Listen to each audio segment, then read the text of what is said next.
Welcome aboard to today's webinar. Want to give a warm welcome to everybody. I'm going to pass the dials off to Landon here, my right-hand man. He's going to intro us what we're talking about, and then we're just going to serve it up for you guys. We'll probably run an hour-ish today. Just be respectful of everyone's time, but it's our goal that this is the best hour you invest into your learning as an entrepreneur today. So you're going to see our room fill up with all kinds of home service entrepreneurs, and we're going to deliver the goods to you guys today. So warm welcome from me. Landon, why don't you tell us what we're hitting on today? Hey, what's going on, everybody? So what we're going to be talking about today is how to build a 25K per month profit business while working only 5 to 10 hours per week. Because I know it's a hot topic. It's something that a lot of you guys are aiming for, or kind of have that vision. And so I think it's very fundamental. Like, let's dive into the actual numbers of it. You know what I mean? Like, what is a profitable business breakdown on Bleach, so on and so forth. What does that look like? So David, I'm seeing you. Can everybody hear okay? Or give us a thumbs up, guys, if your audio is good. Let's see it. David Wyatt needs some audio. Okay. Everyone else, give us a thumbs up if you can hear us. Thumbs up. Beauty. Thumbs up. Okay. Beauty. Cool. Could be a headphones issue, David, but I think everyone else there is looking good, Landon. Beautiful. I love it. So yeah, why don't everybody comment in the chat where you're from, where you're checking in from, because it's always interesting to see. You know, we have different business owners from all around the world, kind of who shares the same and similar vision of building a profitable business. You know, Troy, Sacramento. I think I know that, Troy. Fort Worth, Texas. There we go. Fellow Canadian, Manitoba. I love it, guys. So Dave, before I pass controls to you, man. Yeah. There's one analogy that really pops up to me when we're talking about finances, and it's booking a flight. Okay, because I think a lot of it's almost like this concept, after speaking with literally thousands of you guys, is if the finances are kind of over here, it's like, you know, the murky water, whatever that is. You're like, if I'm paying my bills, you know, I'm paying my bills over here, so something must be doing right. Okay, and it's like, we can't be doing that when it comes to our finances, right? And the best analogy, I was like trying to think of an analogy, and I was like, every one of you maybe put a 2 in the chat if you like to travel. Everybody loves to travel, right? I'm like, okay, right. So let's think financial planning like we're going to book a flight. Okay, so in order to complete a travel itinerary, travelers, you and I, must know what airport we're leaving from and flying into, aka where they are now and where you want to be in your financial journey. Number 2, the time frame for the trip.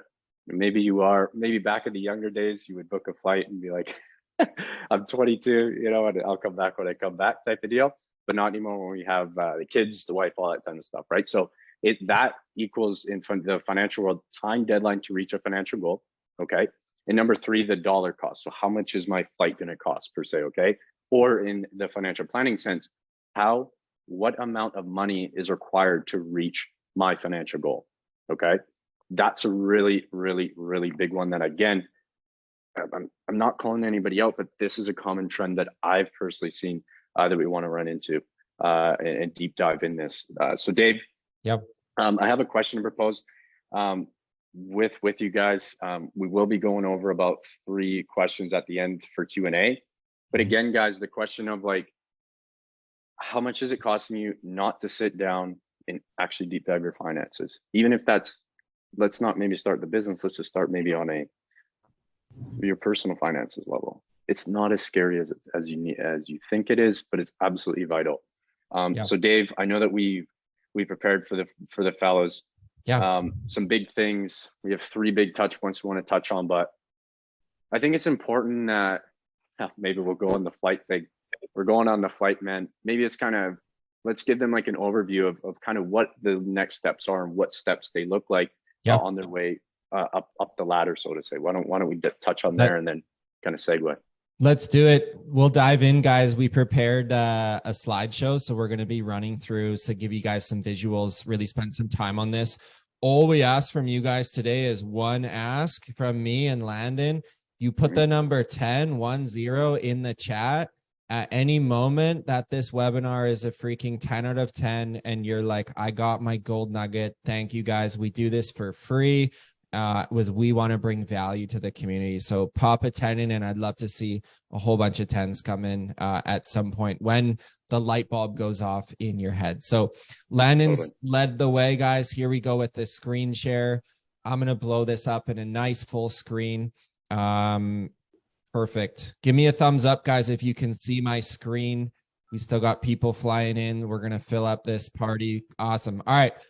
How to make 25K a month working 5 to 10 hours a week. Well, that sounds like a bold claim. Well, we're going to show you exactly how to do that. But before I get to that, this is our contractor leverage ladder, guys. Take a picture of this because you could go to bed, be studying this if you're a nerd for business like me. So Landon's told us, what's the ladder look like? I'll explain this. I've made this diagram myself. David's taking a picture. Love it. This could be your 10 out of 10 moment. So you've got all different levers, guys, as you move up the food chain in your business, okay? Now, you could put in the chat what level you're currently at here, okay? And how you're going to answer this question.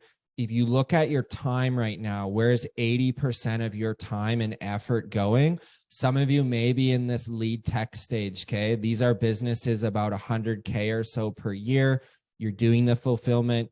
You're cleaning the gutters, you're painting the house, you're doing the windows, you're dealing directly in front of the customer. The time, this will vary in areas, but the time allotment per hour is about $22 an hour. That's the task that you're going to be fulfilling on. And how we get that answer is if you took this position to market, what would you need to pay people? We're currently hiring in my company today. We have job ads up. We brought in 15 people last week alone that filled out our application form for a technician position. So there still are people looking for work. You just need to attract them. That's not what this webinar is about. 2, your office manager, okay? $25 an hour. If you're sitting on Jobber or House Call Pro or Markate or whatever CRM you find yourself on, you're managing the back-end admin work. You're sending invoices. You're calling on collections. Someone owes you $2,000. You're calling for them. You're doing the schedule. A lot of office clickety-click work on the CRM is a lot of the office work. You may find your time in there right now. Maybe you're doing 180 grand a year. You've got a crew, but you're still in the office. That's your reality, okay? I love number 3 because once you get to this marker of around $300, $400, $500,000, Landon, and we've seen this at Revive, you need your production manager. I personally don't think an owner should run more than 2 crews and not have someone that the technicians can call on when there's problems or things broken in the business. So again, in my business, this is about a $30 an hour position. So I'm betting on our 20 people on our webinar right now. We've got 80% of the listeners already in either 1, 2, or 3. Okay. Again, where's most of your time going? And you may be splitting these right now. Now, the top 3 are the highest paid people in the company. Okay. Sales consultant, in-home services, you can make $40 an hour. You could even make more than that if you're selling and you're a great salesperson. Okay. So this is a fun role to be in. You've got a couple crews going. You've got a production manager. You got your office manager. But now you're out driving around, shaking hands and kissing babies. It's a very fun spot. In the year that we did 582,000 in revenue back in 2019, I was the sales consultant in my company, okay? I had all the other people in place. I was driving out and doing the estimates. 5's a general manager, okay? You can make 100 grand a year profit from your company, which is $50 an hour work. And you're going to be managing the key people, the key leaders in your company, ensuring that everyone's working well together. So this is a fun place to be because you've got great people in place. And quite honestly, a general manager role with the right people, you could be working 20 hours a week and having the business run, like I'd say, half time without you. And lastly, top of the food chain is the owner position. This is the webinar we're teaching on today. You value your time at $100 an hour. That means your profit from your company is $200,000 per year. you're free from the business. You've got a manager who's your integrator. They're running the business. You're freed up to be an effective leader managing the company. And this is a great place to be. So before I give it back to Landon for a minute, every stage of this is beautiful. You've got to look in the mirror and say, which stage do you want to live in? And the best thing you can do right now is don't hire anyone in your company. Before you hire, you need to fire yourself first. So you need to get very realistic as an owner and say, I've been living in office manager zone, Landon, for 2 seasons and I'm sick of it. Why am I doing $25 an hour work? I want to fire myself and give myself a raise up the food chain. Maybe I want to be the general manager next year. Well, if that's the case, you got to get busy hiring, but to hire first, you need to fire. Absolutely. And something that I think that, you know, some people may know this, some people may not, but in 21, I was fortunate enough to work as the sales consultant at Dave's company, Revive. And again, this is kind of how I guess we get to hear. But it was interesting because in 2019, and we were kind of chatting about this off camera, 2019, like Dave's mentioned, he's doing the sales consultant thing, which again, some of you guys are in that position or not. But at the end of the day, once you fired yourself, the revenue increased the next year. And then once you fired yourself again, it increased again next year, right? Sorry, got the dog going out of the background here in case anybody's listening. But it's so valuable and important. And Dave, maybe you can touch on this for a second. Yeah. I think a lot of business owners that we've spoken with are like, I'm great at production, or I'm a great technician, or hey, I'm great at sales, or I'm great at managing the guys. And they get caught up in almost like this, I don't want to say fantasy, but we get obsessed with the job that we're doing and not the one that we should be firing ourselves in. Kind of what was that position like, you know, even in one aspect of like sales from 2019 to 2021? Yeah, man, it's a great question. Like, I think you guys need to get really realistic on where you want to actually be in your business and try your absolute best to identify where you want to be putting your time into. Because when I look at the year that I really grew on, it really came down to me getting very realistic and saying, I want to walk that path to be the owner that can have a team that can run the business. And so I got busy working backwards from what that looked like. So I think it's got to start with your decision first of really what you want your business to actually be. But I found myself, to answer Landon's question, I like to live in each stage for about 1 season. So I first started, you know, lead technician, then office manager, then up to sales, then production, and then finally out. So it took me about 4 to 5 years in my company to really see that. But again, everybody's going to grow at different stages. Just the purposes of this training that Lan and I are doing is saying, please don't get stuck in the same position for multiple seasons if you have visions to move on from it. Because we coach enough people, it can be very hard to coach someone who's been the office manager for 3 seasons in a row, and no one can schedule as good as they can because they are the best.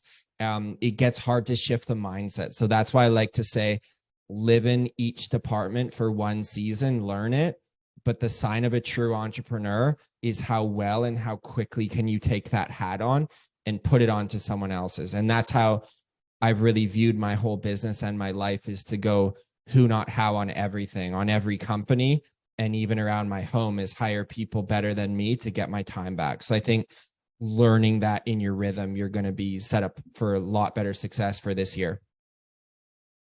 Absolutely. I couldn't agree more. And this kind of brings us, again, we mentioned at the start, kind of, we have like the big 3. We're going to call it the big 3. Okay. We have 3 key points, key percentages, overspending, and profit. And Dave's going to deep dive into this, but again, we were speaking and I was like, okay, what's an analogy? Michael Jordan. And if everybody knows Michael Jordan, so I don't have to explain. A lot of the business owners that we come across are like the 1985, 86, 87 Bulls, right? They have the rookie of the year. They have the scoring MVP, Michael Jordan. He can score 40, 45 points every single game, but they get knocked out consistently in the Eastern Conference. Maybe they made it to the semifinals or the Eastern Conference Finals, I think was the best they've ever did, right? But it's not until you're able to, again, fire yourself from, Michael had to be the best assist, defender, scorer, rebounder, everything. He had to fire himself from those positions, aka bringing on Scottie Pippen and then Dennis Rodman, making the big three, until he fired himself and just, I'm going to focus on being the actual leader of the team and this guy who scores. Mm-hmm.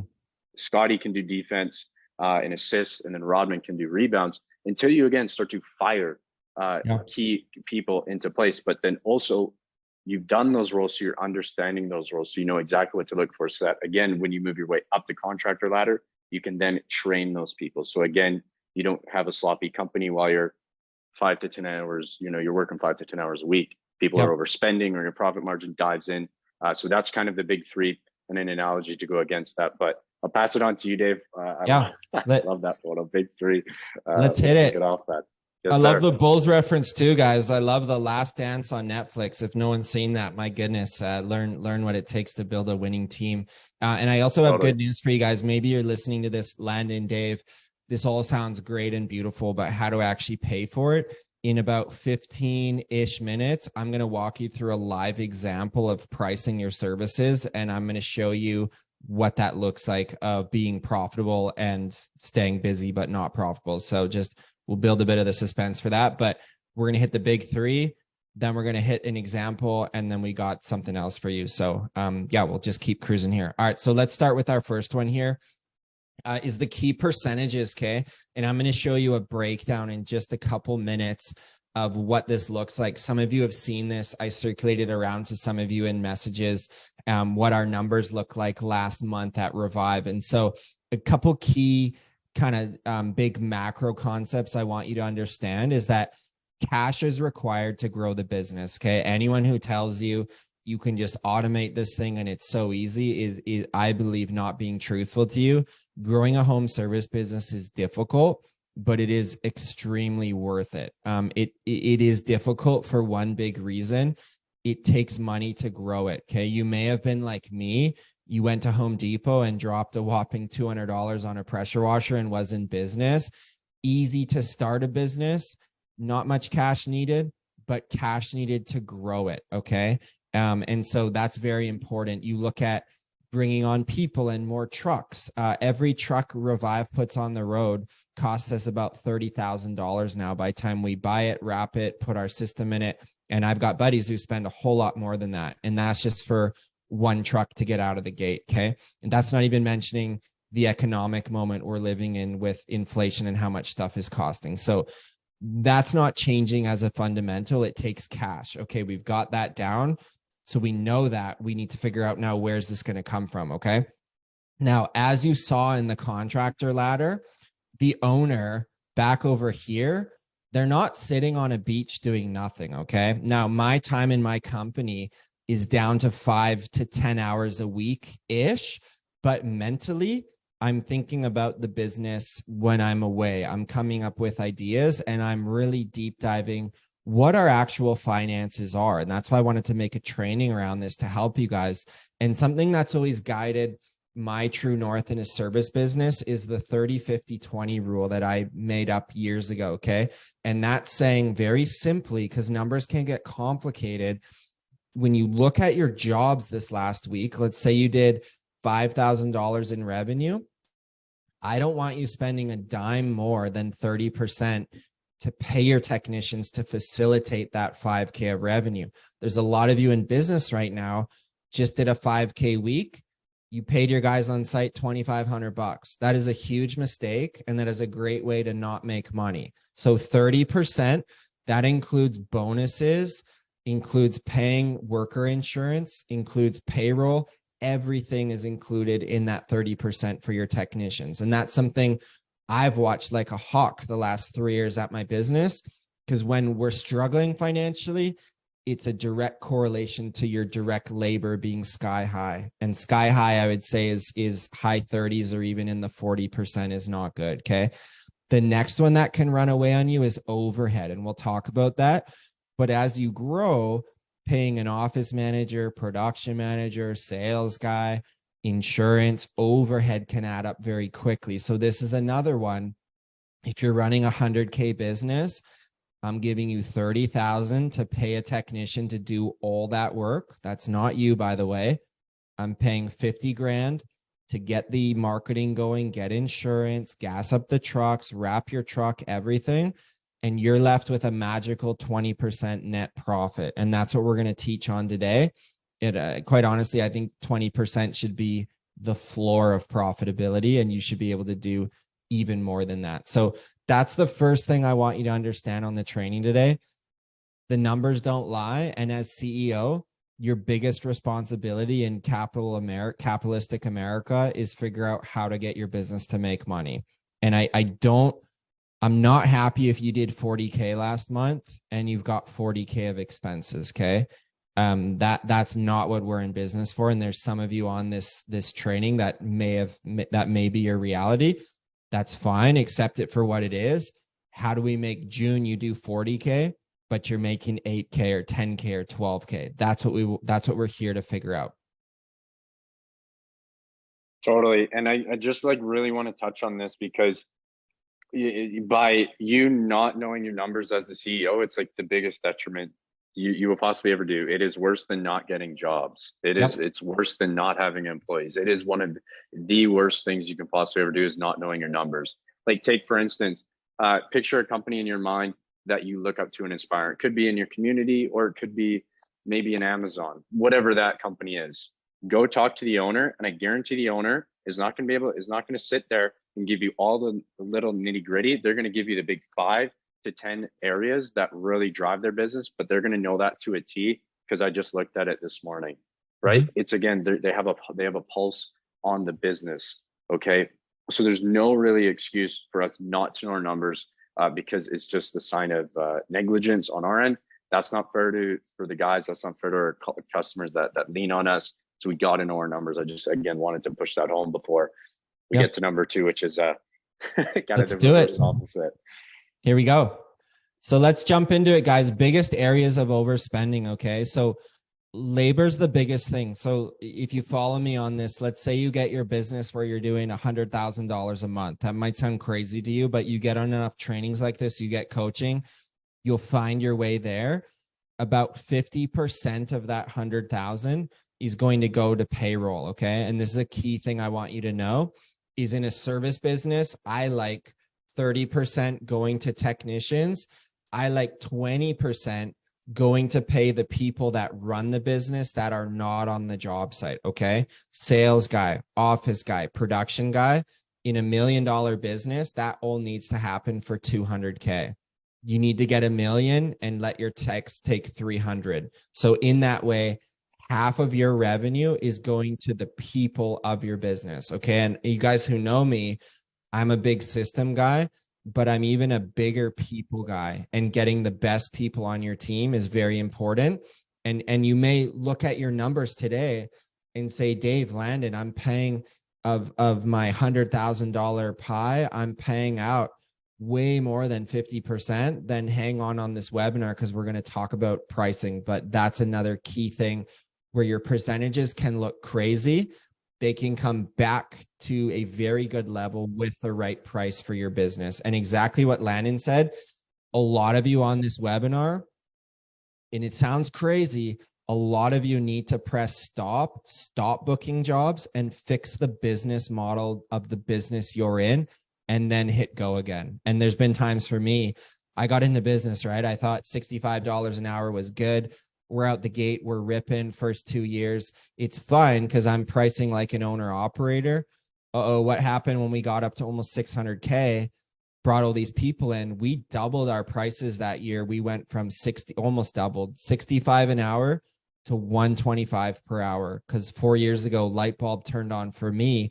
I can't make this thing work with all this overhead unless I'm charging the right prices. So if you're taking notes, do less jobs. This is the quote: charge more, do less jobs, make more money. Okay.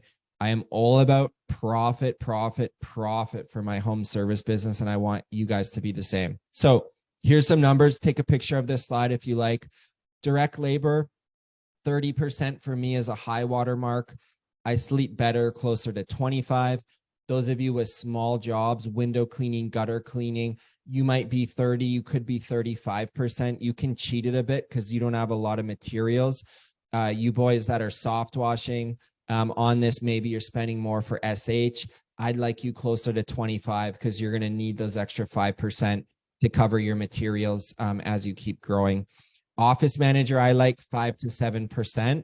Yes, that means if you're only doing 100K right now, I don't want you keeping that $5,000. I want you posting on your Facebook for someone part-time to come and answer your phones and make happy calls and make outbound calls. I don't want you doing that. I want you paying out, learning that rhythm, what that looks like. Same percentage for an ops manager. Okay. Somebody to manage your crews is our guy, Steve at Revive. He runs all of our crews, 5 to 7% of the overall revenue. So for you to do, 300K this year and say, tell your wife tonight, I'm going all in. We're going to burn the ships, bring on someone full time. Don't do it because it's a mistake. On 300K to pay 60K, you're paying 20%. You're going to sink your ship. On 300K, I'm telling you, you've got 5 to 7%. So start looking at part-time roles and existing people, how you can give them some more responsibility without having to take this to a full-time role to market. All my managers, I've started part-time and I've grown them to 30 hours a week and now 40 hours a week and now year round. We even pay them through the winter if we're not doing $1 of revenue. And lastly, how does the owner get paid in all this? I like the number 10%. The first 2 years, I never paid myself from Revive. On year 3, I took 10% out each year thereafter. And I like that number because I think it depends on a lot of your circumstances. But for me, didn't have kids at the time. And so I think it's going to depend on your circumstance, how much you want to take out of your business. But the more you can leave in it to grow quickly, I think is a wiser move than taking out. So if you're listening now and you're running 400K this year, I'd be paying yourself 40 to 60 grand. Ideally, not much more. Land and wait with your jet and your boats and jet skis and this and that and trips and delay gratify a little bit, I would say, because your business is going to want the cash to keep growing it. And last thing, and Landon, I'll give it back to you.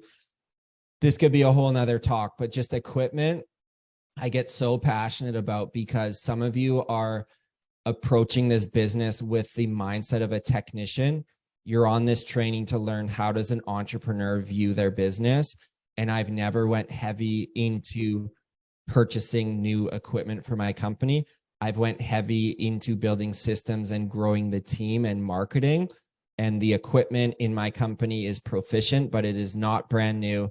And there are better guys locally with better equipment that are making less money than we are because they've not figured out how to actually grow a business. So the question I put under the microscope with equipment, will this help me grow my revenue? And for something to wash a house in 2 hours instead of 3.5, if you're early in business and don't have a lot of this stuff, I would personally stay with the slower system and figure out your people and your systems and your mindset and your pricing, and then make profit. And then by all means, go out and get your newer system. We didn't upgrade to a nice soft wash system till my 3rd year in business after we downstreamed on 400 or 500 houses. So delay gratify a little bit going fancy schmancy, because I think you first want to learn how to be a business owner.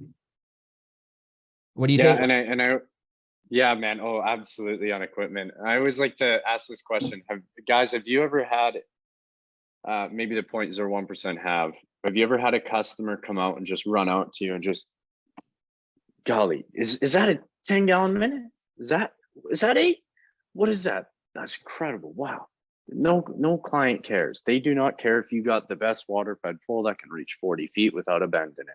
They don't care if you got 2 10-gallon a minute that there's all hot water and all this type of stuff. I don't even know my equipment that well. Nobody really cares. It's all you that really cares. And this is another thing with overspending, is allotting money to things that don't make you money, right? And will it grow my revenue? Whether that be, I'm going to dump, probably last year I wasted about 10 grand in Facebook ads.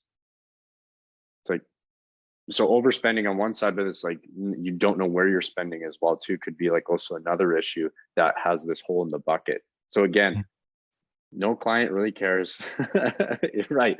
Again, let's just get off of kind of like the ego train for a second here. We don't need the fanciest equipment because clients don't care. They just care is the workmanship at the level that they're expecting it to be and as it should be. And as well, how much money are we losing on things we don't realize we're losing money in? Because again, I haven't actually sat down to lose my finances. You might be able to afford that new piece of equipment, or maybe mentorship, or maybe in that new vehicle if you plugged one or two of these key areas that the hose is leaking from, so to Yeah. speak. But Well, that's a whole nother topic there. one last thing though, Landon, I think, guys, if we think about this at a high level, a lot of you have this technical mind, which is great, and there's a lot of advantages with that. But think about your ideal avatar client. Their net worth is probably $1 million or beyond that. And if your net worth is not there, they probably think the opposite to how you do. So they don't give a hoot about your equipment. All they want is the stuff, their problem solved, and they want to feel good about the whole process. So you need to deliver on that. And I'm telling you, if you build your service business right and you make this money month over month, you'll see in 2 years, 5 years, 10 years, you'll lift your head and you'll be living in a neighborhood where your ideal avatars live. And that's when you've completed the cycle and built a really good service business. So just like, don't flip it around and be pricing with your technical mind, because clients don't care. They want to see what the value you're providing, and they want to feel really good and taken care of when you're done. So if you're not your ideal client, just change how you're thinking right now, and you're going to have a tremendously better business. Absolutely. And again, I think what was it? David said, "Is profit first the method you teach and recommend?" Yeah, I mean, that's a great question. I would, David. I think it's great. Mike's awesome. Great book. I've read it a couple times myself. We do profit first at Revive. I think it's great from a cash flow management perspective. I love a few key things, the different accounts to organize your money coming in. And especially as you grow, it's nice to keep some aside for tax, have X amount in your operating expense, take X amount in profit, and then what are you paying yourself? We added in a 6 account for Revive. We call it investment holdings, which is extra cash we're throwing in there for a Christmas light order, for our future office one day. We want to buy, the kind of the big shiny ticket items. Maybe you want to go get, your $50,000 piece of equipment, whatever that is. That would come out of investment holdings that you could go and make a splash. But I think for a lot of guys on this call, you want to just figure out how to get this thing making money, how to pay yourself reasonably along the way, and then how to build something of value that can run without you, the owner. To do all 3 of those, you do not need fancy equipment. So unless you're sitting on extra money, go for it. But even then, I would say maybe save it and let's do more of what we've done to get here. All right. Totally. Meat and potatoes, guys. 3. I'm going to move us up here. That's better. Cool. And guys, we'll take a couple questions at the end, put them in the chat. If you're finding value, drop a 10 in. We'll just keep going here. And the example is coming up in just a minute. Hopefully I don't lose my voice. Okay.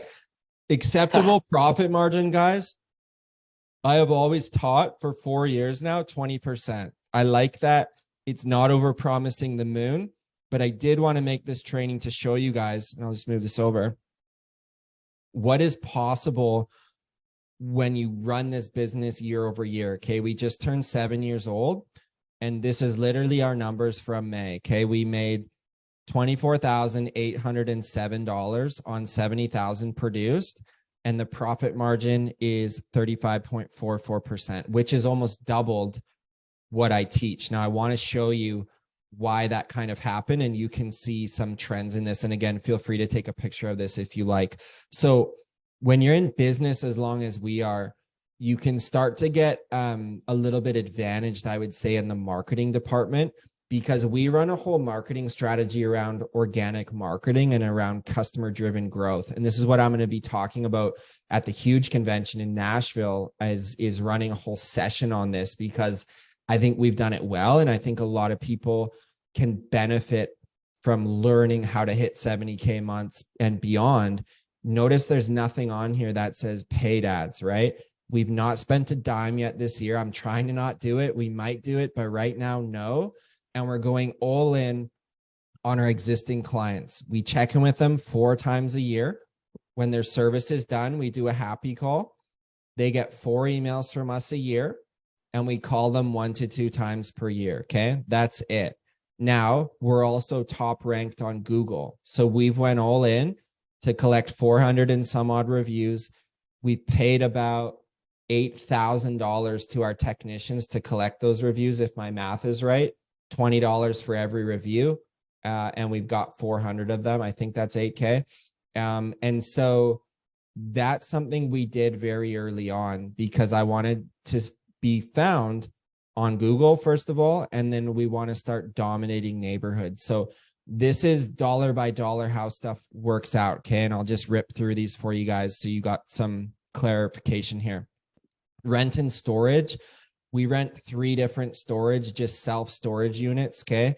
Our dream office unit to buy out here is about $1.6 million. We don't have that yet to buy. So we're renting just self-storage, like roll-up doors where we store all our Christmas lights, our SH, extra ladders, extra pumps, whatever. We have 3 of them across the city. There's so much traffic where we are. We have a north and south location so that our guys can get to stuff based on where they are, save a bit on gas. So we've got that. We also rent a co-working space as an office where we pay monthly for where we work from. So that's our first one. This is the payroll with the operations manager. Okay. About 6-ish grand of this 24 went to our ops manager. The rest went to our technicians. Our technicians are billing out at about $125 per hour each person. That's $250 an hour for the crew. And our wages start at $21 an hour, and we'll pay as high as $28 an hour for technicians. So that's how that works down.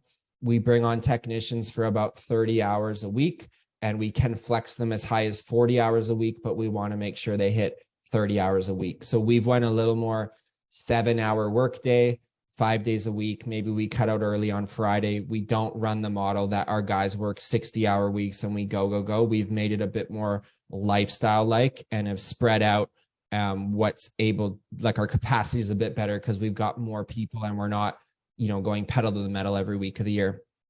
Office managers on $25 an hour, 4,500. Fuel's very expensive in US dollars. We're about $8, $9 a gallon now for fuel. So probably cheaper in your area. So be thankful for that. I put the auto in with the accountant. Okay. This is just for our insurance to insure our fleet. If we have 5 vehicles in fleet, we get a 43% discount on our insurance. So that's in with the accountant. Our liability insurance is $468 a month. And Landon and I will talk a little more about this, guys, as questions come up. Tech stack, that would be paying for like a nice job, paying for, Slack we talk to as a team, Google Suite to host our Google Drive, things like that. Equipment's very lean at 2K. We're not having to buy a whole lot of stuff. We might have bought like a few hoses, maybe a ladder, but all our trucks are equipped right now. Again, takes a lot of cash to grow the business. I put in a few $100,000 to grow this thing where this year it's built and we're just pumping cash back out of it. Phones, bank, very inexpensive. And then this is all we're doing for marketing right now, guys. SEO, flyers, and then I put in recruiting there as well. We're doing a bit of marketing. We donate 3% of all our revenue to clean water. So that's in there at 2.1K. And then we got credit card processing fees. And then I think we had one of our trucks in at the shop for $600 repair. So that's how everything's shaking down. Now, if you got a business and you're seeing this kind of numbers, I would be thinking, how can we go more into marketing and get from 70K months up to 100K months? That's what we're talking about doing. And then number 2 is just areas where we need to actually expand. So do we need to take some of this 25K and go into Christmas lights? Do we need another vehicle? Hey, do we need to put 10K aside just to have it for a rainy day when slow season rolls around? So this money does not mean the owner's taking out 25K and I'm going, to go to Bali and live there for 2 months, right? I'm taking a portion of that out as a draw, yes, but I'm leaving a chunk of it in and we're going to double down and do more in June, July, August. And we're just going to keep growing this snowball as we keep going. So couple of things to mention to sum up. Factors in influencing profitability. Labor numbers are the biggest. What's your marketing investment? Are you all in on Google and Facebook and that's draining your bank account? Well, that's going to show right here in this P&L. Equipment.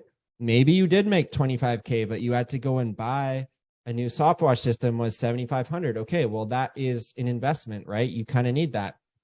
Education, right? Maybe you went in all in on your own investment and your own learning, and you dropped 5K or 10K into your learning. Great. And then the other one is your owner's pay, right? Maybe some of you have a very active role. You've got 3 kids at home. You need to take out 8,500 a month from this business, therefore bringing profit down. And that's totally fine. You've got to be realistic for what you and your family need. So those 5 are really what's going to influence like how profitable this thing actually looks. Landon. Dave, yeah, I mean, good question, man. I mean, I'm sitting here, and I'm like, okay, there's a you know, each category has a million things that kind of detach off of that, like rent and storage. You could break that down by square foot, and the internet, and all this kind of stuff. It's endless, Yep. right?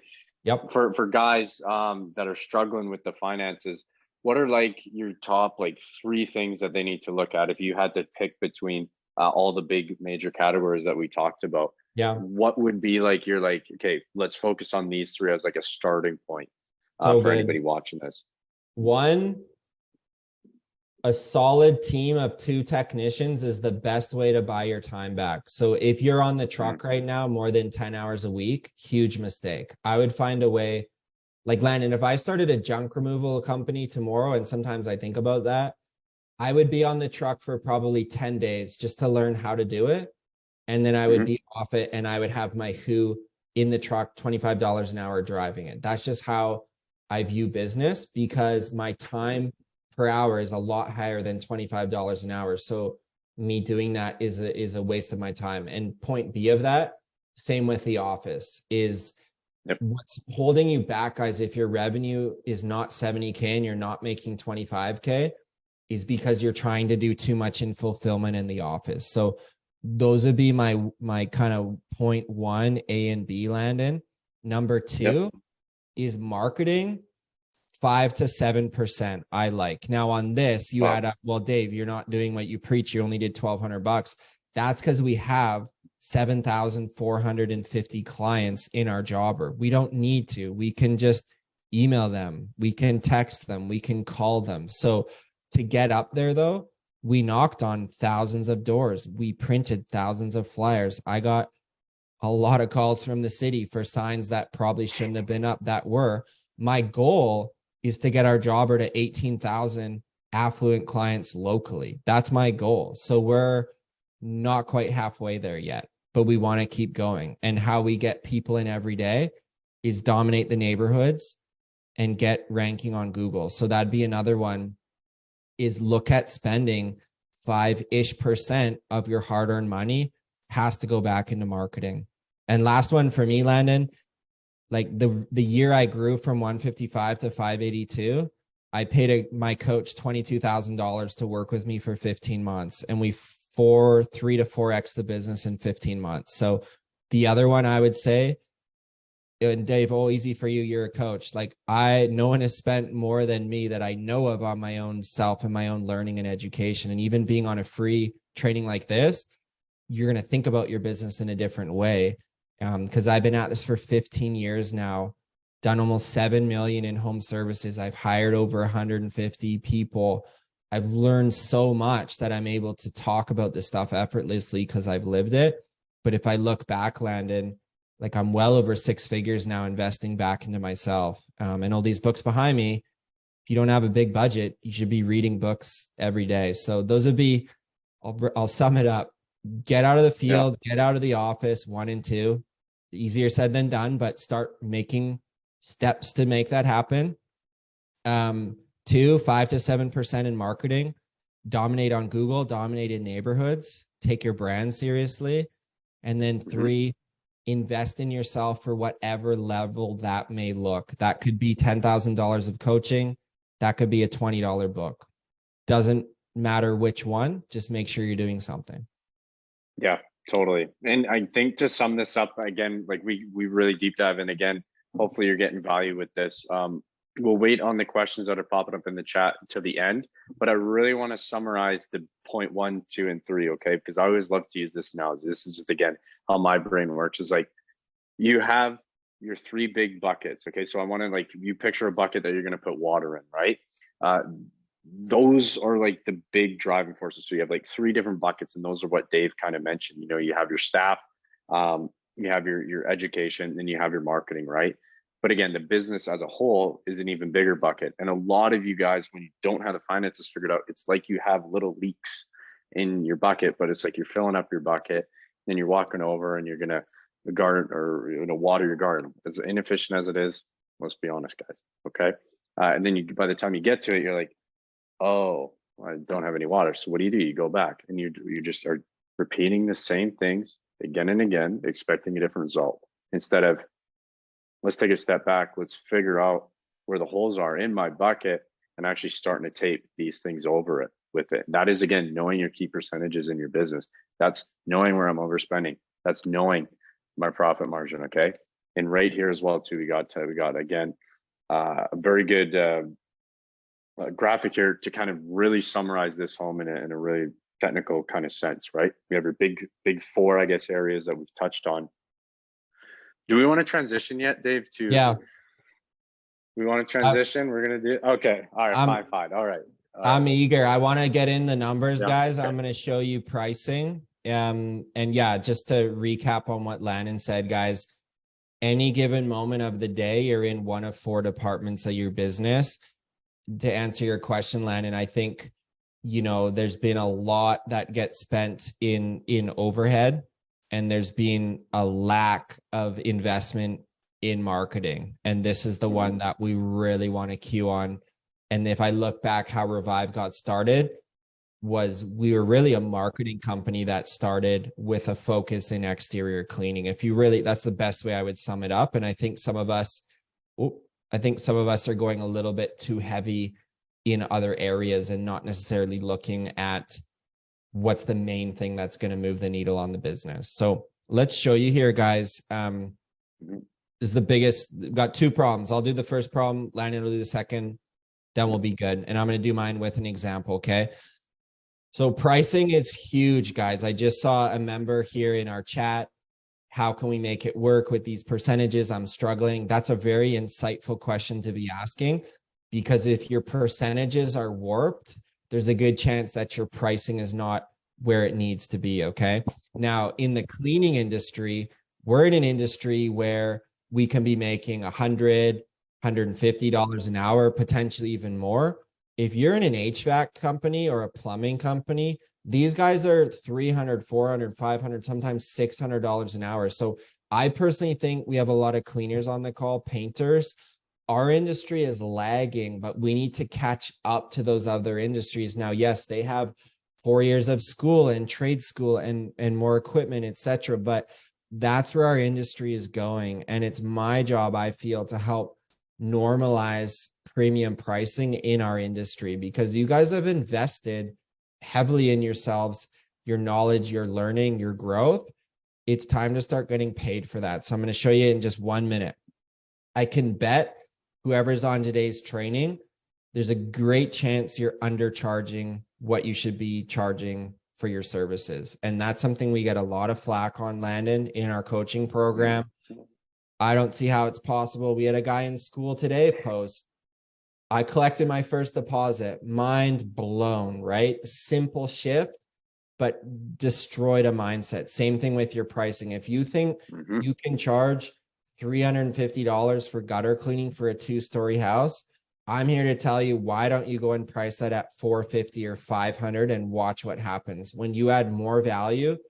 And this is not a sale, Lennon, we should book a sales webinar. I think would be good for everybody. But I think, yeah, we won't keep going on that, but pricing is so important. And so huge shift, guys. You start this business as a technician.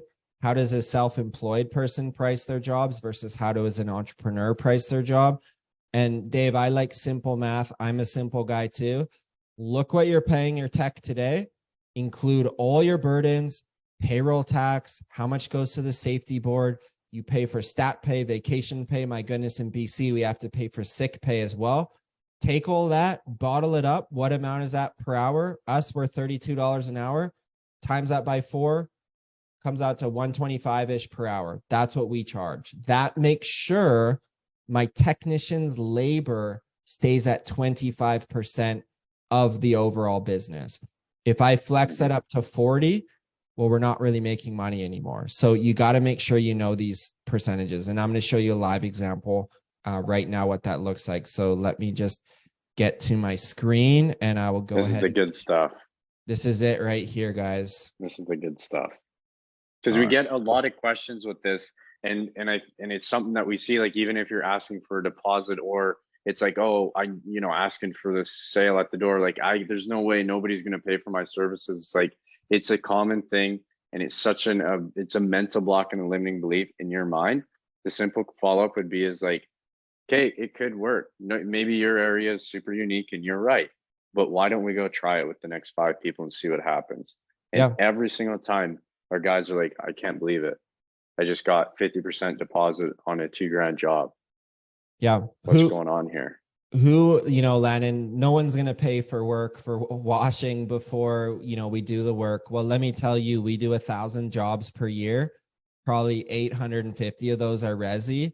850 of those pay a deposit before we get there. So that works in all the markets we're coaching in as well, guys. So again, you need cash to grow this business. How do we buy our Christmas lights every year?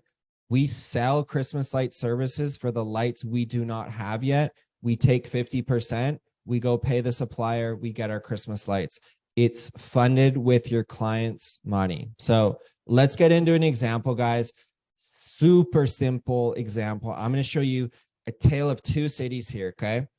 First contractor, we're going to call him David, okay? David's charging $1,000. He's washing the house top to bottom. Awesome. He's got his percentages locked in. He came on this webinar, 30% to his guys, $300 to facilitate this job. Maybe it takes his crew 7 hours. They pump out this job, 30% labor. Great. David's listening to this webinar. Overhead's $500, okay? For this specific job, 500 is going to go cleaning chemicals, marketing, insurance, gas up his trucks, you name it, $500. He's listened to this webinar. He's going to make 20% profit on this job, okay? Nothing wrong with this. $200 on this, pretty good. I'd give him a 7 out of 10. Like, you know what? These numbers, not the best I've seen, but you're doing probably a lot better than a lot of guys on this webinar who are doing $1,000. They pay their crew $450, their overhead $650. They're left with, let's just look what this looks like, right? $450. Let's say this is $650. Look at that. They're not making anything. We lost $100 here. That's not what we want to be doing. So this is where I want to push back on your mindset, guys. What would happen if we jacked prices 20% today? You came off this webinar, you pumped your prices 20%. I'm going to show you the next example, and keep a close eye here on the $200. What happens here? Okay. Look at this. 20% up. And I'm going to actually just delete all these rows so you can look at these side by side. It's going to be easier for you. Look at this. 20% up, we go $1,200. Now, here's the thing I love about a price raise, okay? Labor, overhead, nothing changed by a dime. Do you think if your guys are on $1,000 job today versus $1,200, you're going to necessarily need to pay them more? Maybe you give them a bonus, but let's just say for this example, they're making the same rate. Look what happened to your direct labor. We came down from 30, which we teach. 25 is like primo, even better. Look at overhead, $500. At here, it's 50% what I teach. But here, because of your price increase, we got that down to 42%. Amazing. Look at the total cost now. Instead of 80%, we're down at 67. And I just moved with this 20% price increase we increased your profit percent by 13%. Now, that may still sound a little bit too hard to understand, but this is one you'll all understand. We, with a 20% price increase, we increased your profit dollars by 100%. 200 to 400 is 100% increase with a simple price raise. What more is there to say, Landon?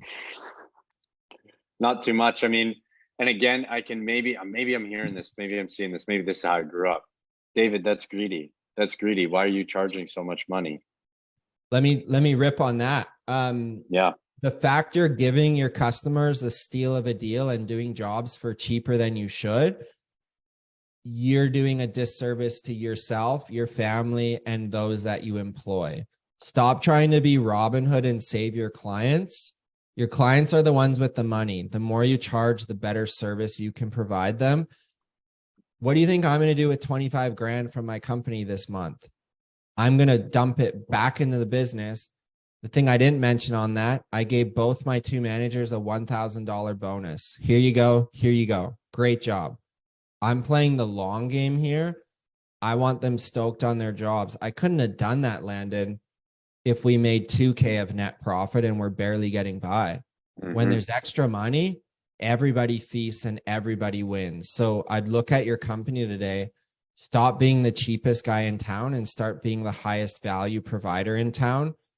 Pay your family what you want to live a great life and then reward back to your team. Totally. Absolutely. I couldn't agree. And I was just like reading a comment here. We got some good questions. We'll save them to the end, but it's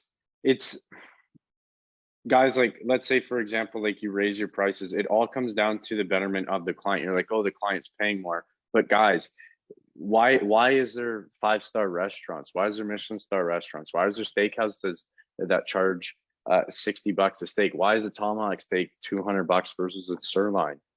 Like, guys, like, people want to be treated and they want to pay the price for it. They want that exclusive premium service. And again, the more money you have, you can invest in more professional uniforms. You can invest in professional brand building and marketing. Yeah. You can pay your guys more. You can, in the example there, if anybody took a photo, I want you to look at the marketing spend versus the donation spend. The donation spend was higher than marketing spend. Okay. And that happens, and you can donate. And again, that's a whole nother segue when you're charging more. Okay. Because this is a luxury item. This is a premium service. Why is a Gucci handbag $1,000? Because they can. Why is Arnault, what is that? Bernard Arnault, the CEO of the Louis Vuitton group. Why is he the richest man in the world? Why is this company one of the biggest? It's a luxury item. They don't sell anything essential. People pay for the luxury items because it makes them feel good. Let me always will be. So good, Landon. And guys, like, it's all in how you frame it, right? And Landon is an expert with that. And I think a lot of us have done a poor job framing this as a cleaning service and a cleaning company. You need to look at your business, I believe, as a customer service business that also happens to be a leadership development company. And like, the greater your people are and can succeed, the greater the company is going to be. And that doesn't happen overnight, but it starts with knowing your numbers first and actually knowing the economic model of your business. Over a beer at a pub, you should be able to look me in the eye and say you pay your people $25, $30 an hour and you bill them out at $125 or $150 an hour and you make a 25% net profit. And that's how the business runs round. By the way, on the ladder, you've got an office and a production person and you're crushing it. That would be music to my ears. I would buy your beer for you because I would be so happy to hear that you've ran around this cycle. But for one last zinger, and then I'm going to give it to Landon and we'll close out because we're at time. Look at this, guys. If you take a picture of anything this year, take a picture of this screen right here. It might look like gibberish to you, but I will explain it. So anyone know what GPM stands for? I'll just answer it in the interest of time. David Wyatt knows. Gross profit margin. After you pay technicians and materials, what's left? and I'll just pick one off this chart. Okay. You're not running a restaurant here at 5% or a general contractor. You guys are exterior cleaners, exterior painters. I'm putting you in the highest category. 67% gross profit. That's where we want to be at with my service business. Okay. Pay the crew. You notice my bleach was only like $1,000. We did a lot of window cleaning in May. Didn't have a lot to spend on bleach. 67%. Now look at this, and this will rock your world. So let's say I'm running David's company, and David's running a pressure washing business at 67% gross profit. This chart is saying, I can come in and get rid of David, and I'm going to be the CEO now. And I'm going to say, David, you've been underpricing for years. This is the new way we're going to charge out your pressure washing. We're cranking you up 50%. The owner's going to freak out. You just took your $1,000 price, Landon. Today, Dave's the new CEO. Old David's gone. $1,500. David, old David freaks out. We're going to lose all of our clients, etc. Smart David's going to pull. Oh, I guess I'm drawing now. Smart David's going to pull up this chart. This is kind of cool. And he's going to circle right here. Look at this. New David says, I can lose 43% of my existing clients and still make the same gross profit dollars. So it is not about how many jobs convert or percentages. It is about dollars that come after the job is done. And that's exactly, just end this here, clear that. That's exactly what I showed you guys right here is gross profit margins, okay? The 200 versus the 400, it's night and day. So when you look at this chart, I want this to be your true north and follow this 67%. And it literally holds true. If we cranked your prices 100% up today, you could lose 60% of your clients. The sky is falling. We're losing all our clients. We're losing the poorly bid clients. We're holding on to the best 40%. And depending on your risk tolerance, maybe we only crank up prices 10%. Well, on 10%, if you got 100 clients, you send it out. As long as we retain 87 of them, we're going to be totally fine. So take a picture of this and use this as your true north as you roll out your new pricing. But a lot of the members we work with, guys, we do a 10 or a 20% price increase in their business pretty quick. And we watch what happens. And it is a pretty amazing thing. Totally. Absolutely. And I guess I'll kind of like take it from here, Dave, as well. And we'll kind of start to wrap this up and get into some questions. And the two problems to watch out for, again, is pricing. So again, we've just been through that. And then number two is not investing in your professional development. Okay. We've pictured the company that you admire in your local community, or maybe your Amazons or Facebooks or whatever the company is, right? You have that in your mind. Next time you see the owner, or I want you to try and get a hold of the owner. I want you to ask him this question. This one right here. How much have you put into your professional development? I want you to ask that question. I want you to then really listen to what they say, because I guarantee they will say tens, if not hundreds, if not some guys multiple six figures into their investment. There's coaching programs out there that are $200,000 per year. You're like, that's insane. Who the heck would pay to guys that are making $1 million, 5 million, 10 million a month? Mm-hmm. Yeah, that's who's going to pay for 200 grand. And you're like, that's crazy. It's like, is that crazy? So again, this is like one of the biggest things that we see is failing to invest in your professional development. Okay. Whether that's, again, and you're like, oh, you're a coaching program, nice pitch. I see what you're doing there. You're a sales guy. I understand. Guys, we're talking about like, go get books. Okay. Investing in your professional development is, hey, maybe actually like listening to like a really solid podcast. And then not only just listening, but actually taking notes. It could be I'm reading the book and then I'm actually going to go through the book again and highlighting different points and then actually implementing those things.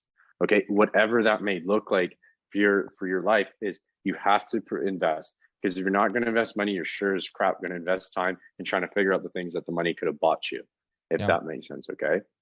Because when you invest the money, you save back your time, which is, again, the biggest thing that we see is, again, you guys are very hardworking, but the reason why you're on this webinar to figure out finances is because that's the cost of not knowing. You're Yeah. paying an ignorance tax. And I'm ripping that quote off. You're paying an ignorance tax, guys, for the stuff that you do not know. Okay. So I encourage you, whether it's a call with me, and I'll drop my link in here for you to book a call, whether that's buying that book, whether that's, again, calling up that local community CEO and asking them point blank this question to gain clarity. Just like we've hopefully provided value on the price increase and walked you through, again, what we want to, again, be able to provide value to you, and again, illuminating your eyes, investing in professional development. Okay. Yeah. Dave, I'm going to close this off, man. I've lost, I think I calculated it, man, roughly around $13,000 on coaches in my life, whether that's through a program, you know, back in 2019, 2020, something was up. I was going to be an e-commerce guy or whatever the heck that was, man. I think I calculated that up. That's the amount of money that I've lost. Yep. Okay.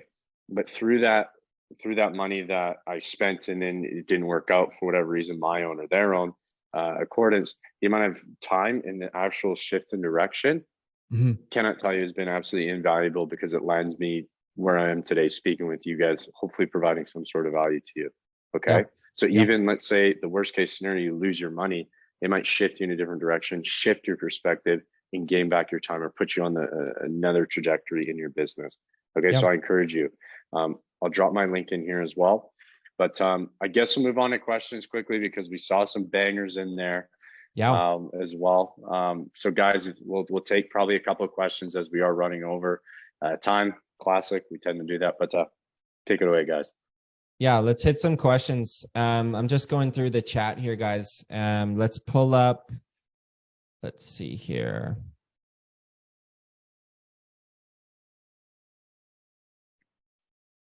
Yeah, guys, put some questions in. Let's hit this first one here. From Bart is saying, I find it hard to only pay 20 per hour for wages, as people struggle to live on that. I'm paying 35% for wages on each job after materials, not to mention source deductions. So source deductions, guys, would be like paying for workers' insurance, or paying out if you pay your guys for bonuses. Those can all add up. So just to be clear, in my 30% I'm giving you, we call that fully loaded or inclusive of burdens. So again, whether that's a painter, whether that's a window cleaning technician, Christmas light installer, include all of that in your 30%. So as I have found in past years, when I was billing out at $65, $75, $85 an hour, my labor cost would be very high. It could be 40%. Wouldn't surprise me back in the day.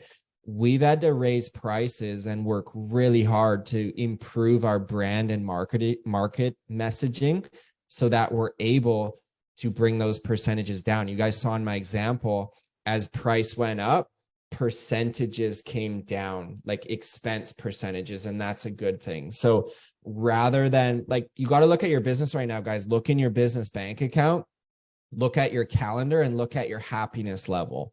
If all three of those are sucking, you've got to make a change right now. Like, not going to get the next job and do the next thing, that's not going to move the needle on your business. If you're killing it right now, keep doing more of what you're doing. But if you're not, one of those three I just mentioned need to shift. And I'm betting you need to charge more so you can pay people better, so your percentages look better, so you're more profitable, so you can start to create this flywheel. So I personally think most of you on this call are likely undercharging. You're attracting average clients at best.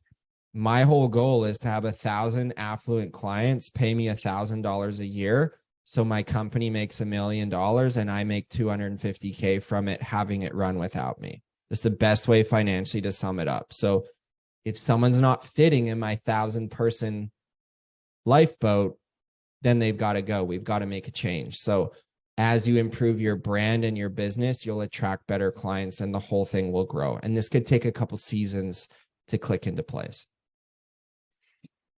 Which, yeah, I want to touch on James's question, and because it's something that I've heard this 1,000 times. And Dave, take it away from me whenever. Sure. But how are you paying your employees during the off season? It starts in the on season, of course, right? The parable of like the sower, right? You reap what you sow, but you got to plant in the what is it you plant? I don't know, like a farming schedule, but then you plant in the fall to harvest in the, or you plant in the spring to harvest in the summer, right? Or to ensure that you set yourself up that when you do harvest in the later months of fall, that again you're making sure the ground is good, so that when you come back in the spring you're able to, right? Yeah. That is a whole year process. So Dave, take it away on that, because again, it's all comes down to planning, but I'm sure James probably wants some more explanation. Yeah, a couple of things, James. Really good question. I think you got to figure out what your monthly burn rate is for your company. For us, it floats in close to the $20,000 range for us to pay our managers, our office rent, our fleet insurance, etc. Just those fixed monthly costs you need to figure out. So for us in slow season, January, we're taking down Christmas lights. February, there's not a whole lot going on. So in those 2 months, we try and hit at minimum our overhead. So we want to hit that 20K minimum just to make sure we can cover that. Now, as Landon alluded to, in a perfect world, you want to have enough money in the bank that you're able to float someone through the slow season. So we do that for management. Now, what we do for our key technicians is we give them the opportunity to work more than full-time in the busy season. So during right now, we're super busy. Christmas lights will be busy. If they want to bank some of their hours, because in where we are here, you need to pay overtime for more than 40 hours. If someone wants to work a 50 or 55 hour work week, we'll just lock those 10 to 15 hours away, and we can pay out that banked overtime in January and in February. So that's helped us on the technician front. But the biggest problem here to solve is make your business profitable. And two, what helps a lot with that is make your business as year-round as possible. So if I'm running a painting business, I'm smoking busy right now for exterior painting. That's great, but I know winter's coming. So every exterior paint quote I'm doing, I'm telling them I also do interior painting, and I have a 15% off shoulder season special I can give them if they lock in for that. So it's June today. I had a painting business for 10 years. I was selling interiors for the winter in June, July, August, September. So when it hit October, November, we would paint right up till December 10 until they get their Christmas tree out, and then they don't want you in the home anyways. So you got to get a little bit creative, but I like for managers fixed salaries, and I like for field staff the opportunity to bank overtime. Hopefully that helps, guys. We got another question, guys. Feel free to pop it in, or Landon, are you seeing anything else pop up? We got a lot of comments today, guys. This is great. We did. That's awesome.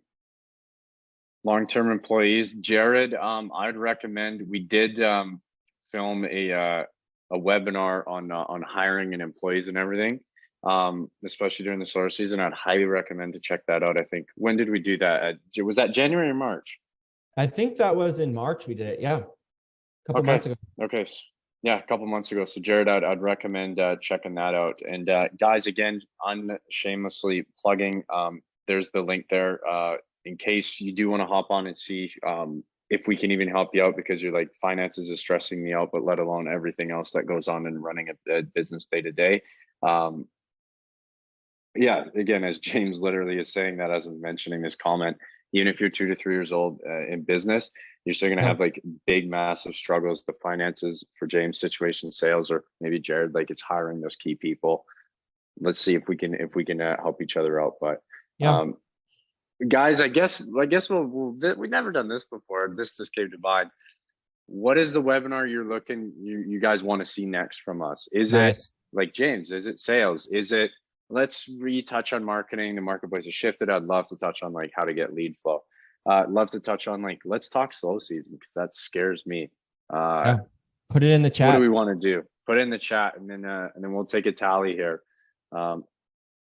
Sales, marketing, training. Be specific, guys. We all know we need people, money, and leads, but like specifically, what is a problem if we waved a magic wand in training that we could help you out with?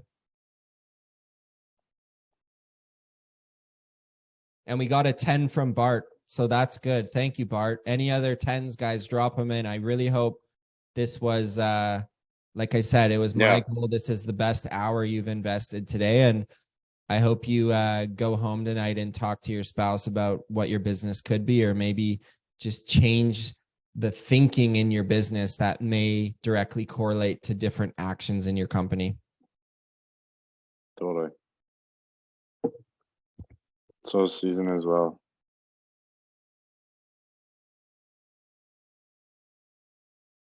Cool. Sweet. Okay. Guys, these are I think we might. Yeah. great ideas. Jared's pushing the managers. It's good.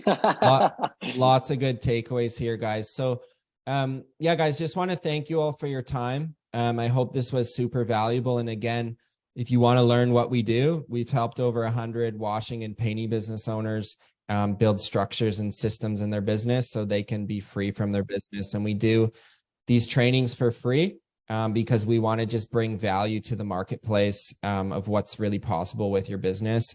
And I want you guys thinking at a higher level because you've made the crazy decision to go into business for yourself. It would be crazy to not figure out how to do that successfully. And so do some thinking on that. Don't tolerate average or mediocrity. Build this thing to a freaking cash pumping machine and build some wealth within your family and have some fun doing it too, guys, because life's hard enough. Business, if you don't know what you're doing, is very tough. So give yourself some grace as you build it as well. Totally. Guys, it was an absolute pleasure. Take care.